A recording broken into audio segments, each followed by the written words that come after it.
Hello students, so let's start today's lecture. Today we are going to revise company accounts. हमने previous session में भी किसी को theoretical part revise करना होगा तो वो करना, मेनली उसमें वही चीज था. यहाँ पास हम जितना भी प्रैक्टिकल पार्ट है वो हम यहाँ पास रिवाइज करने वाले हैं. डन.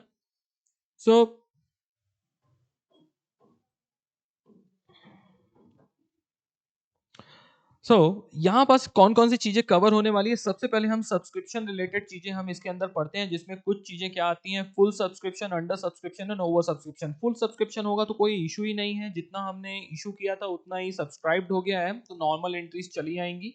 हमने प्रीवियस सेशन में भी देखा था, अभी भी देख लेंगे हम कैसे. ये पूरा का पूरा रिवीजन लेक्चर है. अंडर सब्सक्रिप्शन में भी कोई इशू नहीं है. हमने इशू किया था फॉर एग्जाम्पल 10,000 शेयर्स के लिए, और सब्सक्राइब जो हुआ है, अंडर सब्सक्राइब हुआ है 9,000 शेयर्स के लिए, तो भी हमको कोई प्रॉब्लम नहीं है. हम 10,000 को छोड़ देंगे, 9,000 से हम वर्क करना अपना स्टार्ट कर देंगे. बट प्रॉब्लम आती है जब ओवर सब्सक्रिप्शन होता है. ओवर सब्सक्रिप्शन के केस में एक ऑप्शन आता है कि जितना भी ओवर सब्सक्राइब हो गया उनको रिफंड कर दो, या कि उनको एडजस्ट कर दो क्या फ्यूचर में. और एडजस्ट में भी दो ऑप्शन आ जाते हैं, या तो फुल एडजस्टमेंट कर दो, नहीं तो पार्शियल रिफंड और पार्शियल एडजस्टमेंट कर दो. Got my point. ये चीज थी. तो सबसे पहले कंपनी अकाउंट्स के केस में सबसे पहले एंट्री क्या होती है. जब भी हम एप्लीकेशन लेते हैं तो हम पैसा मंगाते हैं आपसे, कि बोलते हैं जिसको जिसको इंटरेस्टेड है वो पैसे दे और अप्लाई करे. तो एंट्री हो जाती है, पैसे आते हैं, bank account debit to equity share application. और जैसे ही एप्लीकेशन आता है और हमने उनको क्या करना है, अलॉटमेंट करना है जिनको भी. ये एप्लीकेशन के केस में ये वाला जो पार्ट है ना, ये एप्लीकेशन का जो केस है, ये जो एप्लीकेशन का केस है, उस केस में हम क्या करते हैं बताओ. एप्लीकेशन जैसे ही हमको मालूम रहता है कि वो फुल सब्सक्रिप्शन है, कोई इशू नहीं, हम यूज कर लेते हैं. यदि अंडर सब्सक्रिप्शन रहता है तो भी कोई इशू नहीं. जब जब ओवर सब्सक्रिप्शन होता है तो यही पास एंट्री में हम आइदर क्या करते हैं, आइदर हम इसी सेकंड एंट्री में रिफंड करते हैं, या तो एडजस्टमेंट की एंट्री यहां पास करते हैं, या रिफंड एंड एडजस्ट दोनों यहीं पास किया जाता है. Got my point. एंट्री क्या हो जाएगी, equity share application to equity share capital account. Equity share application एक बार क्रेडिट हुआ, एक बार डेबिट हुआ, नलीफाई हो गया. अल्टीमेटली एंट्री क्या बनने वाली है, bank account debit to equity share capital account. इस अकाउंट एंट्री में ये जो अकाउंट है इसको टेम्परेरी अकाउंट बोलते हैं for the completion of the entry. अब एक बार यदि आपने अप्लाई कर दिया और आपने हमारे यहाँ एडमिशन ले लिया, फॉर एग्जांपल उसका इंस्टॉलमेंट चालू होता है, तो हम भी हमेशा क्या करते हैं, इंस्टॉलमेंट 3 दिन पहले ही आपको इंटीमेट कर दिया जाता है कि हाँ आपको अगला इंस्टॉलमेंट पे करना है. तो इंस्टॉलमेंट ड्यू करने के एंट्री की स्टूडेंट को समझ में कैसा आएगा कि इंस्टॉलमेंट ड्यू हो गया है तो हम ड्यू कर रहे हैं. इसी तरह इक्विटी शेयर कैपिटल के लिए पैसा जो मंगाया जाता है, यदि आप इंस्टॉलमेंट पे या कि कुछ ब्रेक में पेमेंट कर रहे हैं, तो कैसे पता चलेगा आपको, इक्विटी शेयर होल्डर को कि हमको अब पैसा देना है. तो इसी तरह एक ड्यू करने की एंट्री की जाती है, उसकी एंट्री हो गई equity share allotment account debit to equity share capital account. ये हमने ड्यू करके मंगा लिया है. अलॉटमेंट मतलब ये शेयर होल्डर के नाम से यहाँ पास रहेंगे अलॉटमेंट के टाइम के, और हमने क्रेडिट किसको कर दिया, इक्विटी शेयर कैपिटल को. और जब आप सब हमको पेमेंट कर दोगे, फीस का पेमेंट कर दो या इक्विटी शेयर्स का पेमेंट कर दो, तो एंट्री हो जाएगी bank account debit to equity share allotment. एक टाइप का समझ लो ये नाम है, इसको अपन ने कैंसिल कर दिया. अल्टीमेटली फिर से एंट्री क्या बन जाएगी, bank account debit to equity share capital account. Got my point. तो जितने भी इंस्टॉलमेंट आगे देते रहेंगे, 2 इंस्टॉलमेंट किसी ने लिया, 3 4 5 जो भी है, तो हर बार यही एंट्री होने वाली है, equity share first and final call account debit to equity share capital. और जब पैसे आ जाएंगे तो bank account debit to equity share first and final call account. Got my point. Next अब आता है बात क्या, जब जब अब हर एक चीजों को हम एक एक करके लेते जाएंगे, लेकिन उसके पहले अपन एक छोटी सी और चीज देख लेते हैं. When shares can be issued at par premium and discount. Par में इशू किया तो कोई भी इशू नहीं, नॉर्मल एंट्री चलती है. प्रीमियम में इशू किया तो प्रीमियम मतलब आपको ज्यादा पैसा मिल रहा है, तो ज्यादा पैसा का आप एंट्री कब करोगे, वो एंट्री आएगी प्रीमियम की अलॉटमेंट के टाइम. ध्यान रखना एप्लीकेशन का कब आता है एडजस्टमेंट, ये जब आपका सब्सक्रिप्शन का केस रहता है तब आता है क्या, एप्लीकेशन का जब अपन ट्रांसफर करते हैं कैपिटल अकाउंट में तब एडजस्ट करते हैं. लेकिन issued at par premium and discount इस टाइप की कोई एडजस्टमेंट है वो कब करते हैं, जनरली अलॉटमेंट के टाइम. ये देखो यहाँ पास लिखा है adjustment at the time of allotment, और adjustment at the time of before allotment अपन इसको बोल सकते हैं. ओके. तब हमें इन केस हमको प्रीमियम आया तो हमको क्या हो रहा है, प्रॉफिट हो रहा है कंपनी को कि गेन हो रहा है, हम कंपनी के पॉइंट ऑफ से देख रहे हैं, प्रॉफिट हो रहा है गेन हो रहा है. प्रॉफिट गेन एक ही है, प्रॉफिट हो रहा है कि लॉस हो रहा है एक टाइप से कंपनी को प्रीमियम आने से. प्रॉफिट हो रहा है तो क्रेडिट हम क्या करते हैं, credit all income and gains हम क्रेडिट करते हैं, तो अभी भी हम प्रीमियम, सिक्योरिटी प्रीमियम को क्या करेंगे, क्रेडिट करेंगे। एक बार देखते हैं यहां पास,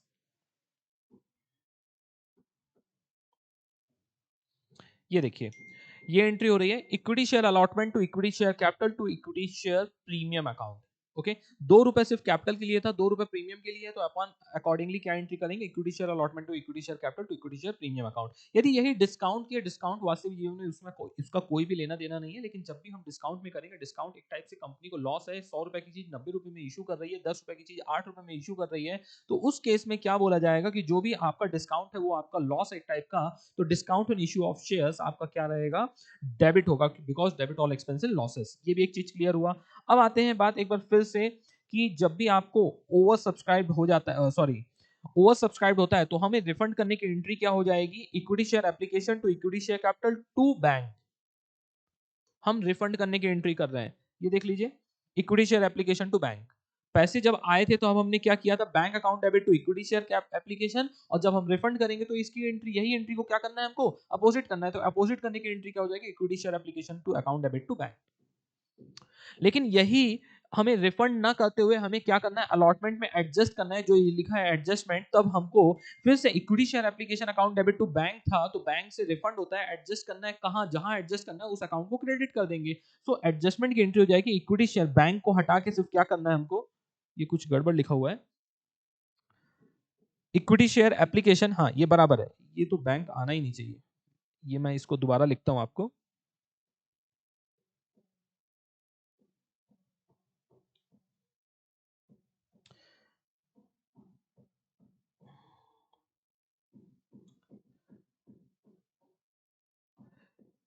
यहाँ पास equity share application account debit to equity share allotment, तो आप क्या कर रहे थे, वहां जहां पास बैंक लिख रहे थे उसकी जगह आपको क्या लिखना है, जहां पास आप एडजस्ट कर रहे हो। Got my point. सो ये बैंक की जगह क्या आ जाएगा, entry is same, equity share application to bank, equity share application to bank, bank की जगह, लेकिन यहाँ पास अपन एडजस्ट कर रहे हैं, हम रिफंड नहीं कर रहे, रिफंड करते तो पैसे चले जाते हैं, और हम एडजस्ट कर रहे हैं अलॉटमेंट में, तो वहां पास अलॉटमेंट का अमाउंट आ जाएगा।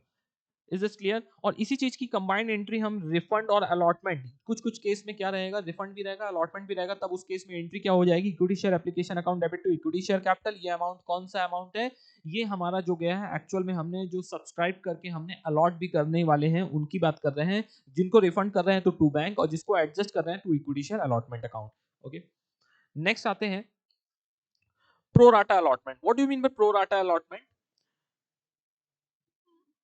प्रोपोर्शनेटली अलॉट किया जाएगा, जब जब प्रोपोर्शनेटली अलॉट किया जाएगा तब उसको क्या बोलेंगे, प्रोराटा अलॉटमेंट। अब क्या होगा प्रोराटा अलॉटमेंट में, जिसने एक शेयर मांगा है तो हम उसको, 2 शेयर मांगा है उसको हम क्या दे रहे हैं, फॉर एग्जांपल प्रोपोर्शनेटली कर रहे हैं, 1:1 या 2:1 का कुछ रेशियो दिया हुआ है, जिसने 2 शेयर अप्लाई किए उसको हम 1 शेयर देंगे, जिसने 20 अप्लाई किए उनको हम 10 देंगे, तो उसी को बोलते हैं अपन प्रोराटा अलॉटमेंट। और उसका एडजस्टमेंट हम उस वक्त कैसे करेंगे, इसी तरह से हम प्रोराटा अलॉटमेंट में क्या करेंगे, आइदर उसमें दिया रहेगा कि क्या करना है, रिफंड करना है या तो एडजस्ट करना है, बराबर, तो हम अकॉर्डिंगली प्रोराटा अलॉटमेंट करते हुए हम आइदर रिफंड कर देंगे, नहीं तो एडजस्ट कर देंगे। नेक्स्ट आता है calls in arrear and calls in advance. फिर से कॉल्स इन अरियर, पैसे आने का एंट्री होता है bank account debit to equity share capital account, यही फाइनल एंट्री होती है, या कि bank account debit to equity share first call. Okay, ये एंट्री होने वाली रहती है, और वहीं पास यदि पैसे ना आए तो बैंक को हटा के क्या लगा देना है, कॉल्स इन अरियर्स। तो चलो आ जाओ देख लेते हैं कॉल्स इन अरियर का कैसे करते हैं। जनरली हमारा एंट्री क्या होता है, bank account debit to equity share first and final call.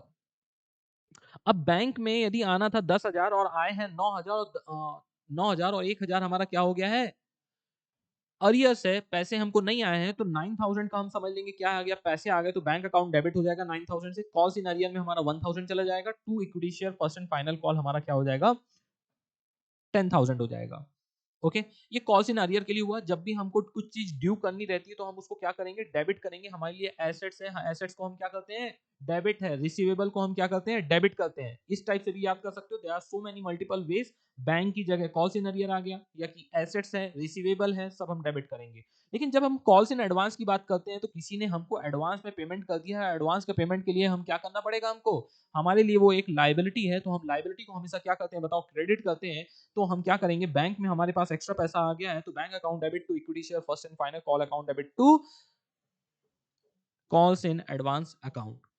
और इस केस में यदि इंटरेस्ट भी देना होगा तो एंट्री क्या करेंगे बताओ। यहां पास मैं लिख देता हूं प्लस इंटरेस्ट की एंट्री। सो अब बताओ कॉल्स इन अरियर हुआ है तो इंटरेस्ट आपको मिलेगा कि आप दोगे? आपको मिलेगा, और मिलने का आप कंपनी हो, आपको इंटरेस्ट मिलने वाला है, तो आप इंटरेस्ट के साथ क्या करोगे? डेबिट करोगे, क्रेडिट करोगे? हम credit all income and gains करते तो interest on calls in arrear account को क्या करेंगे? हम क्रेडिट करेंगे। तो डेबिट किसको करेंगे? शेयर होल्डर्स अकाउंट को। तो share holder account debit to interest on calls in arrear. और ये डेफिनेटली हमारे लिए क्या है? प्रॉफिट है। और इसको किस रेट से लिया जाएगा? 10% से लिया जाता है। ये हमने ऑलरेडी लेक्चर्स में देखा है, प्रीवियस लेक्चर थियोरेटिकल पार्ट में भी हमने देखा हुआ है। और जब हमको इंटरेस्ट देने की बात आती है, और हाँ, ये कॉल्स इन अरियर में इंटरेस्ट डायरेक्टर अपने चॉइस से, अपनी विलिंगनेस से उसको वेव ऑफ भी कर सकता है। और लेकिन calls in arrear in advance, calls in advance के केस में जब इंटरेस्ट कंपनी के पास एडवांस आया तो आप कंपनी को पे करना पड़ेगा इंटरेस्ट। किसको? शेयर होल्डर को। तो शेयर होल्डर के लिए वो क्या है? इनकम है। लेकिन कंपनी के लिए वो क्या है? एक्सपेंस। और एक्सपेंस को हम इस दुनिया में क्या करते हैं? Debit all expense and losses. तो एंट्री हो जाएगी, जल्दी से कॉल बता दे, एंट्री क्या होगी? Interest on calls in advance, debit all expense and losses, okay, to share holder account। ये हो जाएगी किसकी? इंटरेस्ट ऑन एडवांस की। और यदि अपन कॉल्स इन अरियर में इंटरेस्ट ऑन अरियर्स के बारे में बात करें तो बताओ क्या एंट्री हो जाएगी? Share holder account debit to interest on calls in. कुछ भी दिया हुआ है क्वेश्चन में, इसके बारे में कुछ हिंट दी हुई है, तो आपको उसका इमीडिएटली इंपैक्ट देना है। ध्यान रखिए, क्वेश्चन ने कुछ भी इंटरेस्ट या रिगार्डिंग इंटरेस्ट रेट नहीं दिया, लेकिन बोल रहा है कि इंटरेस्ट देना है, तो आपको समझदार को इशारे काफी है, आपको इंटरेस्ट का रेट मालूम होना चाहिए, बिकॉज ऑलरेडी ये बुक में दिया हुआ है। बहुत बार एग्जामिनर क्या करता है, आपको इंटरेस्ट का रेट क्वेश्चन में दिया हुआ नहीं रहेगा, बट वो इंटरेस्ट के बारे में डिस्कस कर देता है। और हाँ, कभी कभी इंटरेस्ट के बारे में दिया रहता है और रेट भी दिया है 5%, 6%, तो हॉले टाइप का नहीं करने का, 10% और 12% मत लगा के आने का, जो क्वेश्चन में दिया हुआ है वो लगाने का। ओके, सो ये इंटरेस्ट रिगार्डिंग भी हमारा यहाँ पास कंप्लीट होता है पार्ट। नेक्स्ट आता है हमारा four feature of share. Four feature के केस में भी दो केस आता है, या तो आपने फोर फीचर करने से पहले जो अमाउंट था, ड्यू अमाउंट था, बार बार उसको आप कॉल्स इन अरियर में ट्रांसफर करते जा रहे हो। कॉल्स इन अरियर में ट्रांसफर करने का मतलब क्या बोल रहा हूं मैं? जो अभी आपने किया, bank account debit to calls in arrear to equity share first and final call, इस टाइप से आप एंट्री करते जा रहे हो। और देख, दूसरी एंट्री क्या होती है? आपने ये किया ही नहीं, आपने क्या कर दिया यहां पास? 90 90 कर दिया, उसके ऊपर कुछ लिखा ही नहीं आपने। दो केस होता है, समझ में आ रहा है दो केस क्या है? ठीक है, अब यहां पास देखो, फिर से ट्रांसफर कर दिया कॉल्स इन अरियर में, एंड दूसरा ट्रांसफर किया ही नहीं। ओके, ये ध्यान रखना, यहां पर जो लिखा है वो छोड़ो, लेकिन ध्यान रखो दो केस होते हैं। यदि हम कॉल्स इन अरियर में ट्रांसफर कर देंगे, नया अकाउंट बन जाएगा, calls in arrear account debit हो जाएगा। सो हमको इन फ्यूचर चल के उसको क्लोज करना है, तो डेफिनेटली नेक्स्ट टाइम क्या करेंगे? कॉल्स इन अरियर को क्रेडिट करने वाले हैं। ओके, नेक्स्ट आता है फोर फीचर करते वक्त एक और बात की ध्यान रखनी है, क्या हमने जो फोर फीचर शेयर किया है वो किस में किया है? पार में किया, इशूड जो किया था वो हमने पार में किया है, प्रीमियम में किया है, कि डिस्काउंट में किया है? इस बात की भी हमको ध्यान रखना है। और जब री इशू करते हैं तब भी हम किस में कर सकते हैं? पार, प्रीमियम एंड डिस्काउंट में किया जा सकता है री इशू। अब हम वन बाय वन देखते हैं।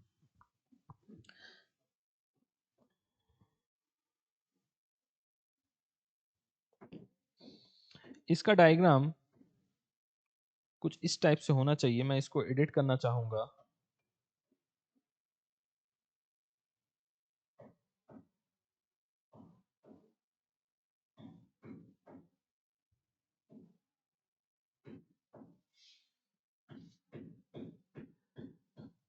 Transfer to call सिनेरियल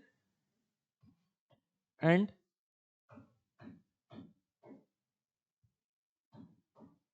not transfer to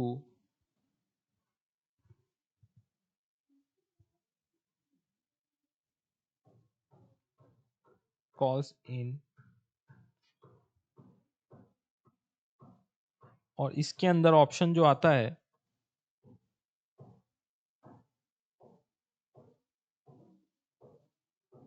इन दोनों का केस जो रहेगा, मैं इसको ग्रीन कलर से कर देता हूं। इन दोनों के केस में हमें देखना क्या रहेगा, ये इशूड है किसमें, पार है, प्रीमियम है कि डिस्काउंट है। ठीक है, अब किस किस को लोगों को याद आ रहा है कि यदि ट्रांसफर कॉल्स इन अरियर में कर दिया गया है तो कॉल्स इन अरियर अकाउंट क्या हो गया था आपका, पहले डेबिट हो गया, तो आप उसको क्या करेंगे, क्रेडिट करेंगे। ओके, और यदि कॉल्स इन अरियर में ट्रांसफर नहीं किया गया, not transfer to calls in arrear, उस केस में हम क्या करने वाले हैं, हमारा जो भी कॉल ड्यू था, तो equity share application account debit sorry, equity share first call account debit रहेगा या equity share second call debit होगा। देखो जैसे मैं एग्जांपल दे रहा था यहाँ पास, आपने फर्स्ट एंट्री क्या की है, equity share first and final call 100 rupees से डेबिट किया है, और बाद में आपके बैंक अकाउंट में 90 आ रहा, तो equity share first and final call भी कितने से आने वाला है, 90 से ही क्रेडिट हो रहा है। तो अभी भी डेबिट अमाउंट कितना बचा, टेम्परेरी अकाउंट आपका equity share first and final call 10 rupees से स्टिल अभी भी डेबिट है। तो अपन क्रेडिट किसको करेंगे, equity share first and final call को, जब सिचुएशन आएगा तो अपन देख लेंगे। सो एक केस बनता है जिसमें आप क्या करोगे, equity share first and final call को क्रेडिट करोगे, और दूसरा केस बनता है जब कॉल्स इन अरियर में ट्रांसफर कर दिया, वो डेबिट हो गया, तो हम उसको क्रेडिट करेंगे। ठीक है, क्रेडिट तो करना ही करना है टेम्परेरी अकाउंट को, दोनों टेम्परेरी अकाउंट है हमारे। आ जाओ, अभी आते हैं हम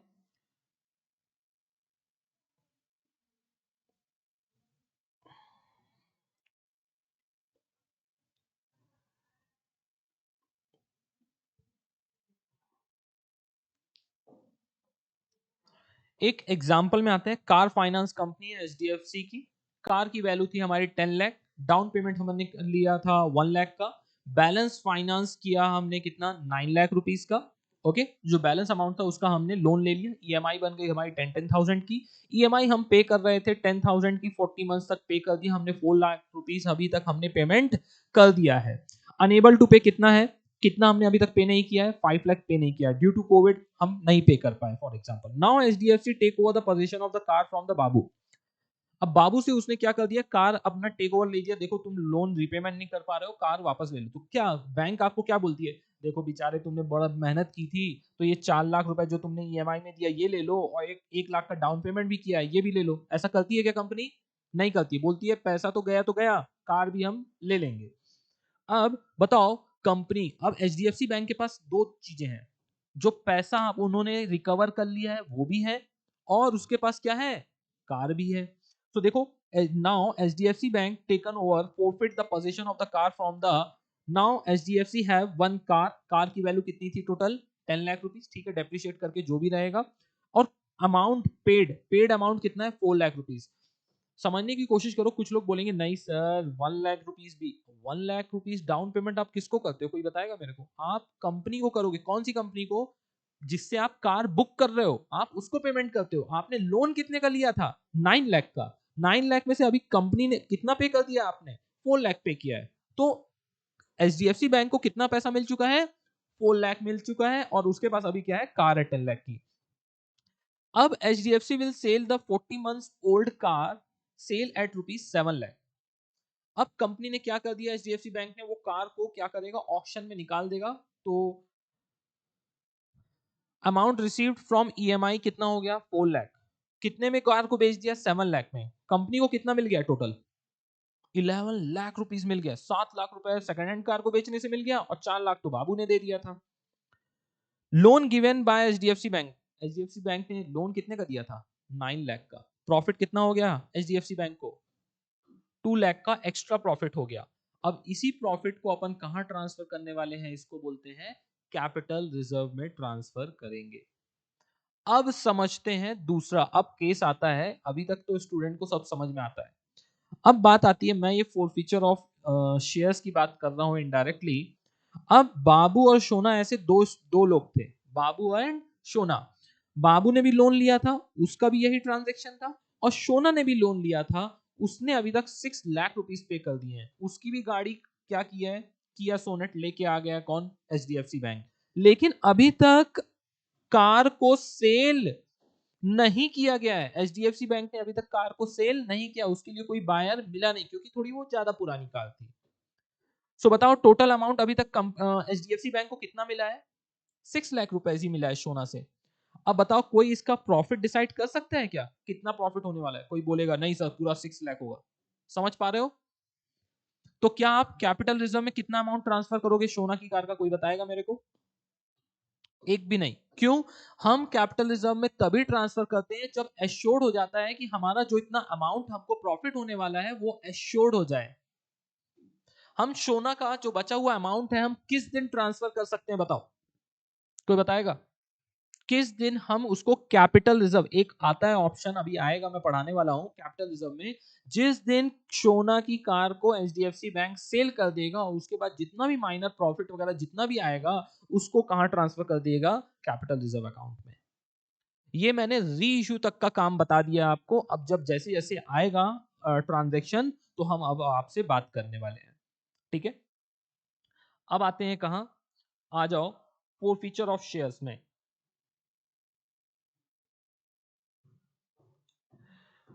फोर फीचर ऑफ शेयर्स, इसके अंदर फोर फीचर मतलब क्या होता है? Taking away of the property on the breach of a condition. कोई कंडीशन जो रखी गई है खरीदने से पहले आपने उसको ब्रीच कर दिया तो हम क्या कर देंगे? फोरफिट। फोरफिट मतलब आपसे छीन लेंगे और उसके बाद कुछ भी आपको पैसा ना शेयर कुछ नहीं देंगे। ऐसा भी तो हो सकता था कि देखो आपने 100 शेयर के लिए अप्लाई किया था, 100 शेयर के ऊपर 10 रुपए दे के आपको कितना देना था? 1000 रुपए देना था। अभी तक आपने सिर्फ कुछ अमाउंट ही दिया, 5000 दिया है, तो बोल सकते हैं ना कि 50 शेयर रख लो अपने पास। Got my point? लेकिन ऐसा नहीं होता है। वो बोलते हैं हम पूरा शेयर्स आपका हड़प लेंगे, फोरफिट कर लेंगे। ऐसा भी तो ऑप्शन हो सकता है ना। तो कंपनी बोल सकती है 4 लाख रुपए दिया है तो एटलीस्ट कार का अपन टायर तो रख लें। Got my point? टायर तो रख लें और म्यूजिक सिस्टम भी अच्छा चल रहा था, रख लेते हैं। और बोलेंगे एचडीएफसी बैंक को लेके जाओ कार। तो ऐसा नहीं चलता है। आपने कोई भी कंडीशन को ब्रीच किया तो आपकी पूरी की पूरी कार फोरफिट कर ली जाएगी। वैसे ही यहाँ पर शेयर्स का आपने कुछ भी अमाउंट ड्यू किया, भले 1 रुपए ड्यू है, हम वेट करेंगे, मांगेंगे, और आपने नहीं दिया तो हम पूरा का पूरा शेयर फोरफिट कर लेंगे। So at the time of passing the entry of the forfeiture share, student must be careful about the following matters. कि कौन कौन से मैटर है? अमाउंट कॉल्ड अप, कितना अमाउंट अभी तक कॉल्ड अप किया है। आपका 100 रुपए का फेस वैल्यू का शेयर था, आपने ऐसे 20 रुपए एप्लीकेशन, 20 रुपए आपने अलॉटमेंट, 20 रुपए फर्स्ट कॉल, 20 रुपए सेकंड कॉल, अभी तक आपने टोटल 80 रुपीज मांग चुके हो और final third and final call अभी तक 20 रुपए का मांगा नहीं है आपने, फॉर एग्जाम्पल। ठीक है, अब already amount received in respect of दो शेयर, कितना अमाउंट रिसीव कर चुका है कौन? कंपनी ने रिसीव कर लिया, किससे? उस शेयर होल्डर से। ये भी ध्यान रखना है।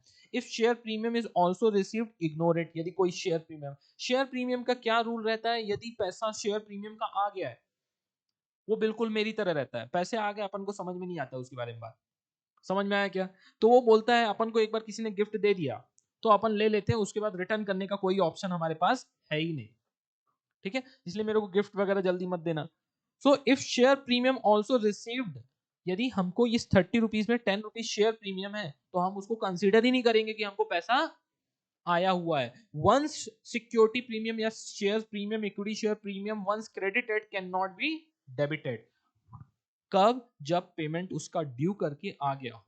ओके, यहां पास इंपॉर्टेंट वर्ड क्या है, कोई बताएगा? received.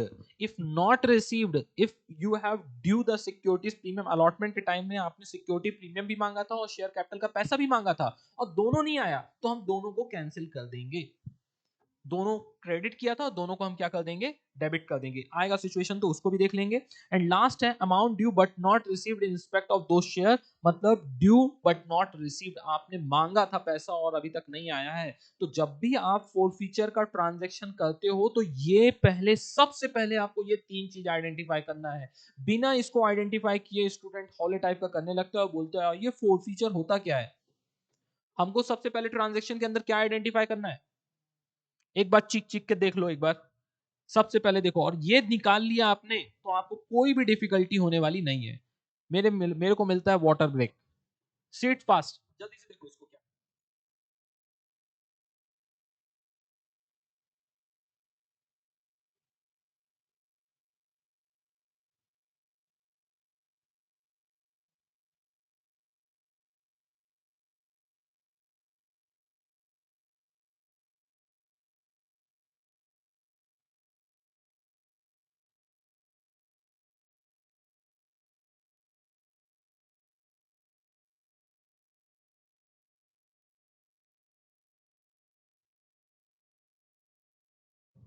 सो जिनको भी डर लग रहा था एक बार समझ लो, फिर से हम पढ़ाई कर रहे हैं इसका। शेयर फॉरफीचर और री issue is one of the easiest thing. Logically आप याद रखोगे तो आपको कोई भी प्रॉब्लम होने वाला नहीं है। ठीक है, सो हमें क्या क्या 3 चीजें याद रखना है, जल्दी से बोलो। First thing, amount called up, कितना हमने अभी तक टोटल फेस वैल्यू से कितना कॉल्ड कर लिया है। हमने शेयर होल्डर से कितना कॉल किया ये नहीं बात चल रही है। ठीक है, टोटल हमें कुछ नहीं देना दे, पूरा हम टोटल अभी तक कितना कॉल कर लिया। 100 रुपए से 80 रुपए मंगा चुके हैं, उसमें से उसने कितना अभी तक दे दिया है, 30 रुपीज दे दिया फॉर एग्जाम्पल। अभी तक ड्यू किया था कितना नहीं आया, वो 50 रुपीज है। तो ये 3 चीजें हमको निकालनी है, called, received and due but not received.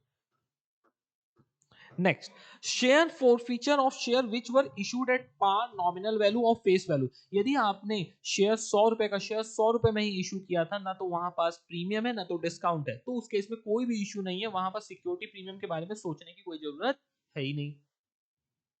ठीक है, सो सबसे पहले क्या होगा, जितना अमाउंट का शेयर था, जितना आपने अभी तक ड्यू कर दिया, amount already credited to the capital account. देखो, ये अमाउंट आने से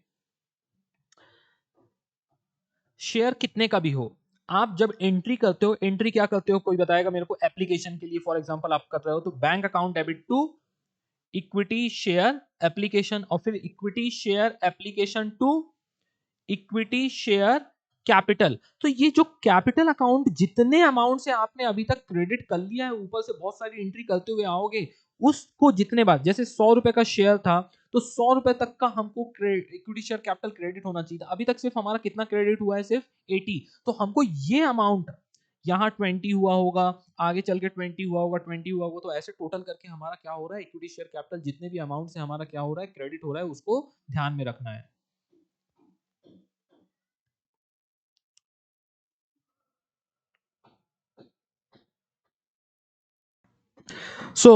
हम बात कर रहे हैं कि जितने अमाउंट से अभी तक अपन ने फर्स्ट एंट्री से अभी तक वो पर्टिकुलर शेयर, अब 100 रुपए का शेयर था तो हमने टोटल फॉर एग्जांपल 2020 करके हमने total 80 rupees equity share capital, ये पर शेयर की बात चल रही है, बराबर। और उसके जिसका हम शेयर फॉरफिट कर रहे थे, उसके पास कितने शेयर थे, सिर्फ 10 शेयर्स थे। तो हम कितना उसको डेबिट, जितने बार हमने उसको क्रेडिट कर दिया है, ये मैं पर शेयर का रेट बोल रहा हूं, अब हमने डेबिट कर दिया, तो हम क्या करेंगे, टोटल 800 से हम क्या कर रहे हैं, यहाँ पास इक्विटी शेयर कैपिटल अकाउंट को कैंसिल कर रहे हैं। जितने से हमने क्या किया था, क्रेडिट किया था, उतनी अमाउंट से हम क्या कर देंगे, उसको डेबिट कर देंगे। देखो, number of share multiply by called up value पर शेयर, जितना अभी तक हमने कॉल्ड कर दिया है, और जितना नंबर ऑफ शेयर हम फॉरफिट करने वाले उसका हम यहाँ पास लिखेंगे, amount already credited to capital account. Next आता है टू फोरफिटेड शेयर अकाउंट। इस अमाउंट, यहां पास वो अमाउंट लिखा जाता है जितना अभी तक हमने ड्यू किया था, लेकिन हमको उससे मतलब नहीं, जितना उसने ड्यू करने के बाद हमको दे दिया है वो सब हम फोरफिट कर लेंगे, जितना पैसा आया था। अब ध्यान रखना है, शेयर सिक्योरिटी प्रीमियम का पैसा आए, यहां तो वैसे नहीं आएगा, क्योंकि यहां पास क्या चल रहा है case, face value and nominal value. Face value at par जो इशू किया उसके बारे में तो सिक्योरिटी प्रीमियम का केस आएगा नहीं, जब आएगा तो तब मैं डिस्कस कर देता हूं।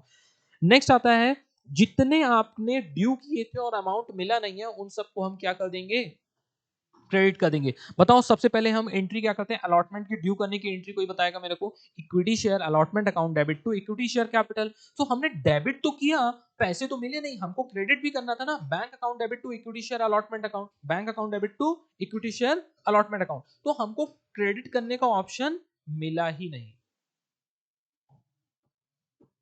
समझ रहे क्या? सो हम जितने भी हैं तो हम उसको क्या कर देंगे, क्रेडिट कर देंगे। अब फॉर एग्जाम्पल हमने ड्यू किया था और हमने इसको किस में ट्रांसफर कर दिया था, कॉल्स इन अरियर्स में ट्रांसफर कर दिया था। वो केस आ जाए तो डरना मत, कॉल्स इन अरियर, तो यहां पास क्रेडिट, पहले अपन ने कॉल्स इन अरियर को डेबिट किया था, अब हम यहां पास क्या कर देंगे, कॉल्स इन अरियर को क्रेडिट कर देंगे। समझ में आ रहा है क्या? तो डेफिनेटली ये चीजें नहीं आएंगी। हम इसी अमाउंट को तो कहां ट्रांसफर करते हैं, कॉल्स इन अरियर्स में। सो ये और है, और या तो शेयर अलॉटमेंट आएगा, इन सब का और है। यदि हमने ऑलरेडी जो ड्यू अमाउंट है वो कॉल्स इन अरियर में ट्रांसफर कर दिया है, सो हम कॉल्स इन अरियर को क्रेडिट करेंगे। यदि हमने कॉल्स इन अरियर में ट्रांसफर नहीं किया तो हम किसको क्रेडिट करेंगे, जो जो कॉल अमाउंट है उनको हम क्रेडिट करने वाले, share allotment, share first call, share final call. Okay, यहां तक किसी कोई डाउट? अब आता है, नेक्स्ट आता है ये देखो ये लिखा ही हुआ है, share capital to call in arrear to share forfeiture account. उस वक्त क्या नहीं आएगा, उस वक्त क्या नहीं आएगा, share allotment, share first call, share final call नहीं आएगा। क्या आपको ये बातें समझ में आ रही हैं? यदि आपने पहले जो था, ये देखो equity share first and final call to equity share capital, आपने ये किया था, पैसे आप उसको देने थे 1 लाख रुपए, लेकिन उसने नहीं दिए। देखो क्या किया, bank account debit, calls in arrear account debit to equity share first call. Equity share first call 1 lakh से डेबिट हुआ है, equity share first call 1 lakh से क्रेडिट हुआ है, तो equity share first and final call जितने से डेबिट हुआ था उतने से क्रेडिट हो चुका है, तो ये अकाउंट क्या हो चुका है आपका, क्लोज। अब आपका बचा कौन सा है, कॉल्स इन अरियर डेबिट हो गया, तो हमें इसको क्लोज करने के लिए क्या करना पड़ेगा, इसको क्रेडिट करना पड़ेगा। तो इसीलिए ये एंट्री हुई है, equity share first call to equity share to calls in arrear to share forfeiture. ठीक है, ये कुछ छोटा सा क्वेश्चन है। नेक्स्ट आते हैं, आ जाओ। Forfeiture of shares when issued at premium. जब प्रीमियम में इशू किया गया है तब क्या किया जाएगा? तब आपको दो केस आते हैं, प्रीमियम आपने ड्यू किया है और वो रिसीव्ड हो गया है। एक बार प्रीमियम आपने ड्यू किया है और बट रिसीव्ड नहीं हुआ है। यही दो केस बनने वाले हैं, कहां आपके, share forfeiture when issued at earlier actually issued at premium. So if premium has already received by the company, it cannot be cancelled even if the shares are forfeited in the future। तो ये चीख चीख के ये statement लिखा गया है, यदि एक बार शेयर प्रीमियम क्या हो जाए, सिक्योरिटी प्रीमियम एक बार क्रेडिट हो जाए और उसके अगेंस्ट पैसा आ जाए, तो सिक्योरिटी प्रीमियम एकदम ढीठ बन के बैठ जाता है, बोलता है मैं पैसे नहीं दूंगा, कितना भी शेयर कैंसिल करना हो कर लो। ठीक है, सो बिल्कुल इसी तरह है। तो यहां पर सिर्फ क्या है, सबसे पहले आ जाते हैं, if premium is due and receive. Due करने की एंट्री कोई बता दे, अलॉटमेंट के टाइम पे ड्यू करते हैं, कैसे करते हैं, equity share allotment account debit to equity share capital to equity share premium account. और जब पैसे आने का टाइम आता है तब एंट्री क्या हो जाती है, bank account debit to equity share allotment account. ठीक है, तो यहाँ सिक्योरिटी प्रीमियम का जो भी पैसा हमने ड्यू किया था वो आ गया है, हमको कोई प्रॉब्लम ही नहीं है, यहाँ पर डिफॉल्ट हुआ ही नहीं है। सो अब जब वही शेयर होल्डर वो उसका शेयर कैंसिल किया जाएगा, तब एंट्री क्या बनेगी, share capital account debit to share allotment account to share first call account to share final call और लास्ट में शेयर फॉरफीचर अकाउंट। ओके, ये ध्यान आ रहा है, कुछ आप लोग को ऐसा पढ़ाया गया था, पढ़े थे हम, कोई इशू इसके अंदर, share capital account to share allotment. यहां पास ध्यान रखना, amount received on forfeited shares लिखा जाएगा, इसके अंदर प्रीमियम नहीं आने वाला। मैं समझा देता हूं फिर से एक बार, 100 रुपए का शेयर था, 110 रुपए में इशू किया गया है, 10 रुपए एक्स्ट्रा जो मार्जिन आया हुआ है, 10 रुपए क्या है, प्रीमियम जो है, 10 रुपए क्या है, प्रीमियम है। यदि हमको वो रिसीव हो गया है, यदि हमको वो रिसीव हो गया है, तो हम उसको, मैं कैसे बताऊं, यहां कहीं ना कहीं किया होगा, ये देखो, equity share allotment to equity share capital to equity share premium, तो 5 रुपए हमने ड्यू किया था, उसमें से बताओ 3 रुपए किसका था, इक्विटी शेयर कैपिटल का, 2 रुपए किसका था, इक्विटी शेयर प्रीमियम का था। ओके, हमको पूरा का पूरा फॉर एग्जांपल आ गया, यही मैं एग्जांपल यहां पर कॉपी करता हूं। एक केस ये है और एक केस कौन सा है, ये वाला है।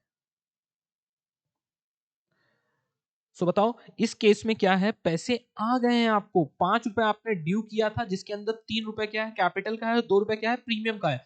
अब हम यही शेयर को फोरफिट करेंगे ना, तो कभी भी हम 5 रुपए कैंसिल नहीं करेंगे। कितना अमाउंट कैंसिल करेंगे, कोई बताएगा, सिर्फ 3 रुपीज कैंसिल करेंगे। सो अब मैं इसी छोटा सा एग्जांपल ले लूं, तो इक्विटी शेयर कैपिटल 3 से डेबिट होगा। ठीक है, और समझ लो पूरा का पूरा अमाउंट उसने क्या किया है, जो भी है, तो जितना अमाउंट पे किया है उसमें से, मैं यहां पास फोर फीचर लिखता हूं, फोर फीचर 3+2 का कभी भी नहीं होगा। कितने का होगा, सिर्फ 3 रुपीज का होगा। शेयर प्रीमियम जो ड्यू किया था और यदि हमको रिसीव हो गया है, उसको हम कभी भी कैंसिल करने वाले नहीं हैं। डन। नेक्स्ट, तो दूसरा केस आता है कि सर हमने शेयर प्रीमियम ड्यू किया था लेकिन उसका पैसा आया ही नहीं है। फॉर एग्जाम्पल, वो शेयर होल्डर ने सिर्फ कितने रुपीस दिए हैं, 3 रुपीज दिए हैं, 2 रुपीज का सिक्योरिटी प्रीमियम अभी तक दिया ही नहीं है। तो हम क्या करेंगे, शेयर कैपिटल 3 रुपए है, सिक्योरिटी प्रीमियम 2 रुपए है, तो शेयर अलॉटमेंट में कितना आएगा, 3+2 का हमारा क्या हो गया है, डिफॉल्ट हो गया, ये आएगा। और 2 रुपीज फॉर एग्जाम्पल एप्लीकेशन का जो फोरफिट किया रहेगा, तो वो हमारा कहाँ आ जाएगा, फोरफिचर शेयर अकाउंट में आ जाएगा। Got my point.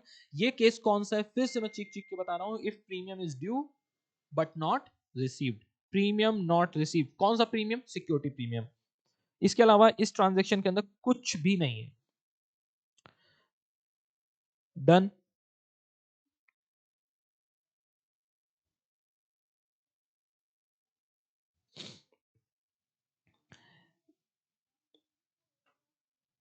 और यहां पास एक और स्टेटमेंट है, also in case of pro rata allotment when shares are issued at premium the excess money received on application is first adjusted to the capital account and then for the security premium. मतलब application के time पे, मैं एकदम simple language में बता रहा हूँ, application के टाइम पे यदि ज्यादा पैसा कुछ हमको किसी शेयर होल्डर से आ गया था और बाद में हमने अलॉटमेंट के टाइम पे कुछ अमाउंट उसको ड्यू किया है और अब वो पैसा नहीं दे रहा है, तो जो एक्स्ट्रा पैसा एप्लीकेशन के टाइम पे था वो हम एडजस्ट करेंगे अलॉटमेंट के टाइम पे। लेकिन उसके अंदर दो पार्ट है, एक किसका है? कैपिटल का अमाउंट है, एक सिक्योरिटी प्रीमियम का अमाउंट है। तो हम सबसे पहले किससे एडजस्ट करेंगे?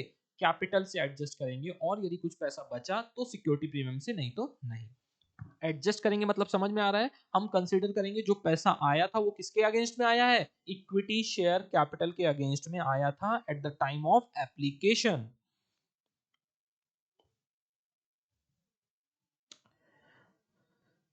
और सबसे इजी इस दुनिया में है वो है री इशू ऑफ फोरफिटेड शेयर्स। देखो, जो मैंने बताया था री इशू ऑफ फोरफिटेड शेयर्स में, सबसे पहले बताओ, जब री इशू करोगे तो सबसे पहले आपके पास पैसा क्या आएगा? क्या आएगा आपके पास? पैसा बैंक आएगा। आपके यहां से जाने क्या वाला है बताओ? टू इक्विटी शेयर कैपिटल जाएगा, मतलब आपके पास से शेयर्स जाएंगे, और ये हमेशा फुली पेड अप इशू करते हैं। ठीक है। अब आपके पास 100 रुपए का शेयर था जो फोरफिट किया था आपने, अब उसको आपने कितने में इशू कर दिया है? बोल रहे हैं एक साथ मांग रहे हैं ना, 80 रुपए में इशू कर दिया, तो 80 रुपीज बैंक में आएंगे। आपके यहाँ से कितने वाले शेयर्स जाएंगे? 100 रुपीज वाले जाएंगे। तो अब बचा हुआ 20 रुपए है, वो हम क्या करेंगे? जो हमने उसका शेयर फोरफिट करने के एंट्री में हमने उसका फोरफिट किया था ना, उसने पैसे दिए थे और हमने ढाप लिया था, हम उससे एडजस्ट करेंगे। यहाँ देख रहे हो आप, ये शेयर फोरफिचर अकाउंट, यहाँ क्या लिखा है? Amount received on forfeited shares. जो हम उसने एप्लीकेशन या अलॉटमेंट के टाइम पे जो पैसा दे दिया था, वो लॉस हम किससे रिकवर करेंगे? उसी से रिकवर करेंगे। सो हम ये 20 रुपीज हम किससे रिकवर करने वाले हैं? शेयर फोरफिचर अकाउंट से। तो इतनी इजी एंट्री है किस चीज की? री इशू की। री इशू कर रहे हैं कितने में? 100 रुपए का शेयर 80 रुपए में इशू कर रहे हैं। कभी कभी होगा, इशू कब आएगा वो मैं बता दूंगा। समझ में आ रहा है क्या? तो री इशू की ये एंट्री होगी, bank account debit, forfeiture share account debit to share capital. अब आपने फोरफिट किया था, फोर फीचर ऑफ शेयर का बैलेंस है, आपने फोरफिट किया था एक्चुअल में 30 रुपीज। तो 20 रुपीज कहां चले गए? इसके लॉस को एडजस्ट करने में 10 रुपए बचा हुआ है, हम उसको क्या करेंगे? कोई बताएगा मेरे को? Share forfeiture account debit to anyone? Capital reserve account. यही बात चल रही है कि 10 रुपए कहां चले जाएंगे? 30 रुपए फोरफिट किया था और उसमें से 20 रुपए हमने कहा यूज कर लिए? री इशू के टाइम पे जो हमको लॉस हुआ था हमने वहां यूज कर लिया। तो 10 रुपए जो बचा है प्रॉफिट, वो हम कहां ट्रांसफर कर देंगे? कैपिटल रिजर्व अकाउंट में ट्रांसफर कर देंगे। Forfeited share account debit to capital reserve account. अब कुछ पॉइंट्स आते हैं री इशू के केस में। लॉस ऑन री issue should not be exceeded the forfeited amount. जब भी हम री इशू करेंगे तो कभी भी हम इतना ही, हम मैक्सिमम बताओ कितना हम डिस्काउंट दे सकते थे? ये हम मैक्स टू मैक्स 70 रुपीज में ही डिस्काउंट दे सकते थे, क्योंकि हमारे पास मैक्सिमम कितना फोरफिचर अमाउंट है? 30 रुपीज। फर्स्ट स्टेटमेंट समझ में आया क्या? तो ये केस आएगा ही नहीं, ये केस आएगा ही नहीं। 70 रुपए में हमने क्या कर दिया? बैंक में पैसे ले लिए, 30 रुपीज का शेयर फोरफीचर से हमने पैसे एडजस्ट कर लिए, 100 रुपए का शेयर इशू कर दिया। ये थोड़ा सा रिवीजन है, मैं कोई भी फास्ट नहीं पढ़ा रहा हूँ, ऑलमोस्ट हर पॉइंट को मैंने, ये जितने भी पॉइंट है सबको कवर करने वाला हूँ और कवर करते हुए आया हूँ। If the loss on reissue is less than the amount forfeited, surplus amount को कहाँ ट्रांसफर करना है हमको? जैसे अभी हमने देखा, जल्दी से बोलो कहाँ ट्रांसफर करना है? कैपिटल रिजर्व अकाउंट में ट्रांसफर करना है। बोला है forfeited amount on share not yet reissued should shown under the heading share capital itself। बोल रहा है जो अमाउंट हमने फोरफिट किया था, अभी तक हमने उसको रीइश्यू नहीं किया है, अभी भी वो किसके, कौन से अकाउंट में? शेयर फोरफिचर अकाउंट में। तो हम शेयर फोरफिचर अकाउंट को अभी भी किस हेडिंग के अंदर दिखाएंगे? शेयर कैपिटल के अंडर की हेडिंग में दिखाते रहेंगे। जब तक, कब तक दिखाते रहेंगे? जब तक हम वो शेयर को री इशू नहीं कर देंगे जो शेयर को आपने पहले फोरफिट किया था।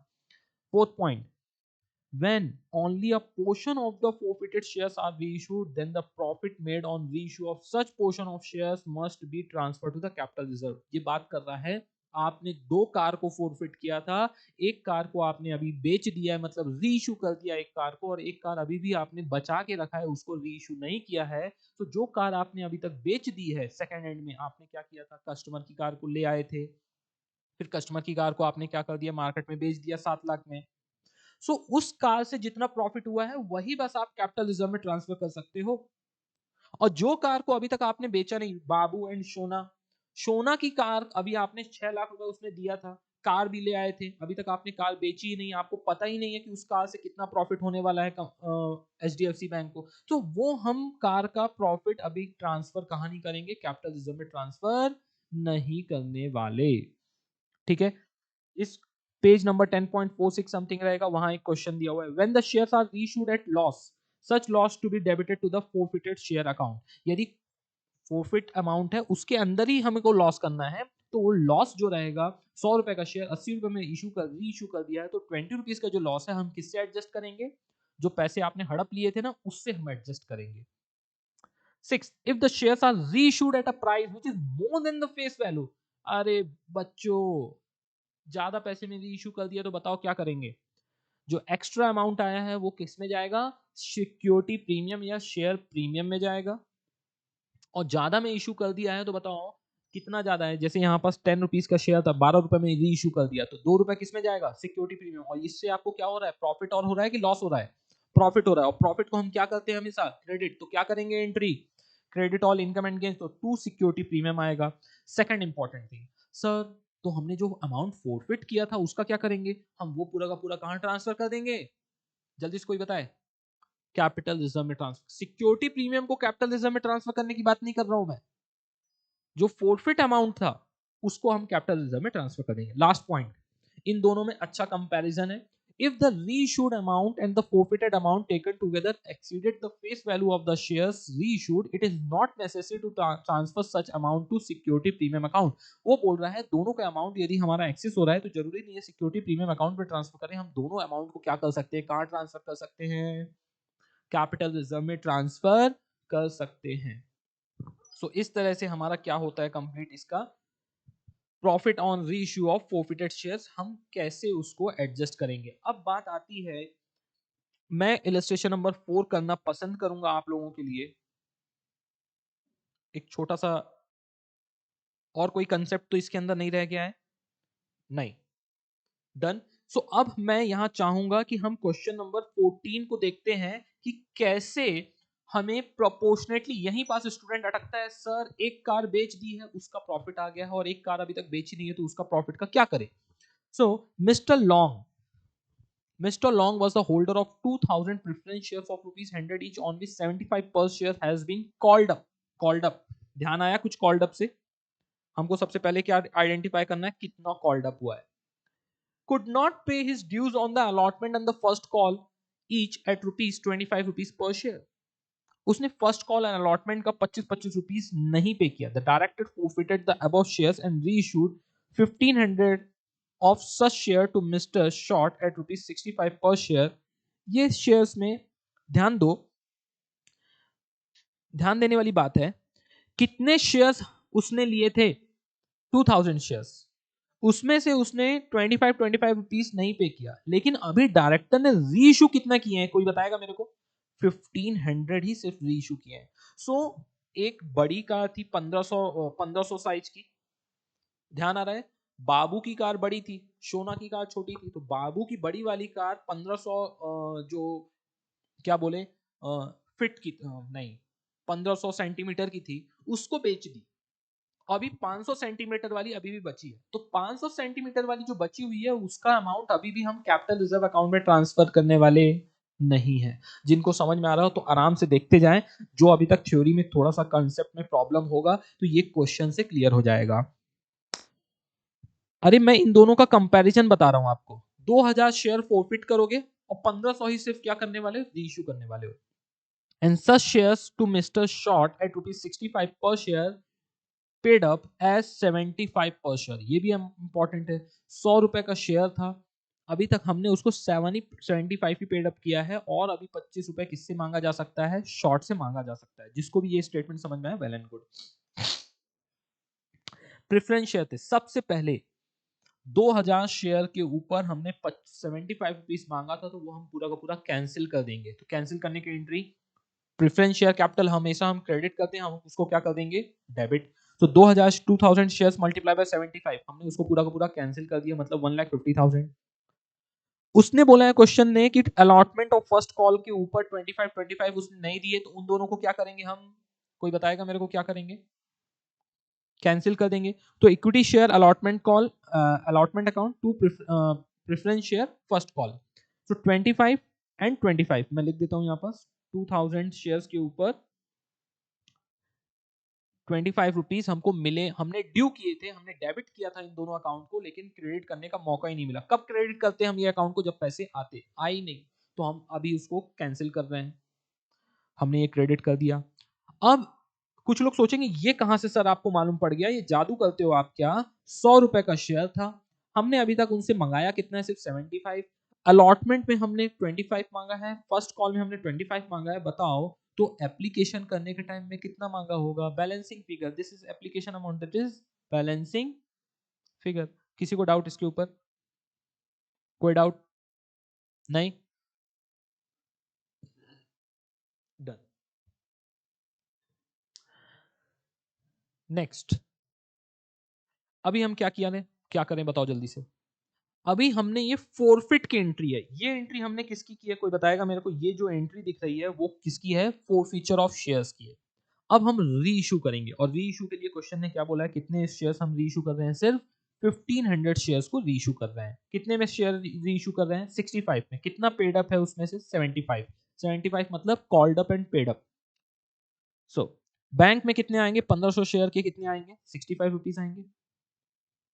कुछ तो हमको लॉस होने वाला है। कितना लॉस होने वाला है? कैसे पता चल गया सर आपको? 75 रुपीज पेड अप था, उसमें से 65 रुपीज में आपने उसको क्या कर दिया? री इशू कर दिया है, तो 10 रुपए का आपको क्या हो गया? पर शेयर का लॉस हो गया। तो 1500 शेयर के ऊपर 10 रुपीज का लॉस हो गया।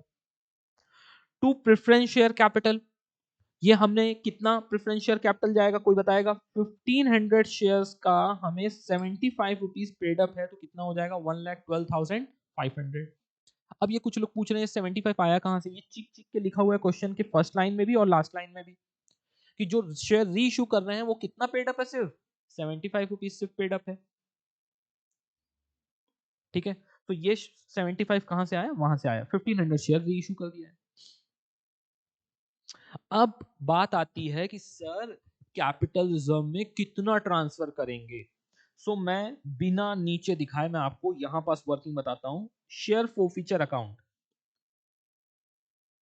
हमने कितना फोरफिट किया था हर शेयर के ऊपर? 25 रुपीज फोरफिट किया था हर एक शेयर के ऊपर। समझने की कोशिश करना बात को। यहां पास हमने 25 रुपीज फोरफिट किया था, और हमको लॉस कितने का हो गया है हर शेयर के ऊपर? 10 रुपीज का। ये दिख रहा है क्या आपको? तो 25 में से 10 रुपीज आपका क्या हो गया है? लॉस हो गया है। सो आपको कितने का प्रॉफिट हुआ हर शेयर के ऊपर? 15 रुपए का प्रॉफिट हुआ है आपको हर शेयर के ऊपर। और कितने शेयर अभी तक आपने री इशू कर दिए? 1500। तो 1500 multiply by 15 is equal to 22,500। यही आने वाला है। क्या समझ पा रहे हो मेरी भावनाओं को? तो इतने का क्या चला जाएगा? हम कैपिटल रिजर्व में ट्रांसफर कर देंगे। कोई बताओ कि अभी भी शेयर फोरफीचर अकाउंट में कितना बैलेंस बचा होगा? मैं बता देता हूं। शेयर इस अकाउंट को क्रेडिट कितना बैलेंस बचा होगा? कुछ लोग बैलेंसिंग फिगर निकालेंगे, और कुछ लोग क्या करेंगे? सर 500 शेयर उसके पास बचे हैं, और हर शेयर के ऊपर अभी 25 रुपए उन्होंने क्या करके रखा है? फोरफिट करके रखा है। एनीवन? 12,500 क्या हो जाएगा? बैलेंस इन शेयर, शेयर फोरफीचर अकाउंट। कोई डाउट इसके ऊपर? किसी को किसी भी प्रकार का डाउट हो यहां पास तो बताए प्लीज, डोंट बी हेजिटेट, और फिर से बता दिया जाएगा। अब ये देखो, मैंने यहां पास कुछ वर्किंग नोट बनाने की कोशिश की है। शेयर फोरफीचर कितना किया था? शेयर फोरफिटेड पर शेयर ₹25। लॉस ऑन रीइश्यू 10 है, प्रॉफिट ऑन रीइश्यू कितना हो गया 15। So profit on reissue can be transfer to the capital reserve account maximum to the number of share reissued, that is जितना आपने रीइश्यू किया है उतने का ही बस प्रॉफिट आप कहां ट्रांसफर कर सकते हो, कैपिटल रिजर्व में। इसलिए कैपिटल रिजर्व में 1500 मल्टीप्लाई बाय 15 से 22,500 ही आप ट्रांसफर करोगे। अभी दूसरा तरीका क्या होता है कि कितना बैलेंस शेयर फोरफीचर में है। शेयर फोरफीचर अकाउंट में 50,000 आपने क्रेडिट किया था, ये देखो शेयर फोरफीचर अकाउंट में 50,000 क्रेडिट किया था। एक बार डेबिट किया आपने 15,000 और दूसरी बार डेबिट किया 22,500। ओके, सो शेयर फोरफीचर 50,000 से 50,000 था। लॉस ऑन रीइश्यू कितना हो गया, हमने उससे एडजस्ट कर दिया। शेयर फोरफीचर से जितना पैसा आपने हड़प लिया था ना, आपने उसमें से लॉस एडजस्ट कर दिया और आपने बचा हुआ कुछ पैसा था जो कहां ट्रांसफर कर दिया है, कैपिटल रिजर्व अकाउंट में ट्रांसफर कर दिया। तो बचा हुआ कहां आएगा, शेयर फोरफीचर अकाउंट में। वही कैलकुलेशन तो मैंने भी किया है। मैं चाहूं तो 500 शेयर्स मल्टीप्लाई बाय 25 करोगे तो one and the same thing. दोनों से क्या आने वाला है, 12,500 ही आने वाला है। समझ में आ रहा है? ये मैंने सबसे डिफिकल्ट एडजस्टमेंट, मतलब कि दो पार्ट की फोरफिट किया है 2000, उसमें से कुछ पार्ट हमने रीइश्यू कर दिया और कुछ पार्ट अभी भी हमने रीइश्यू नहीं किया है। तो उस केस में हम क्या करने वाले हैं, ये वाला एक एडजस्टमेंट जो रहता है काफी इंपॉर्टेंट रहता है। दूसरी बात, आने के चांसेस बहुत कम रहते हैं। इट डजंट मीन कि आप पढ़ के नहीं जाओगे। ये मैं समझता हूं कि बहुत ही बेसिक है।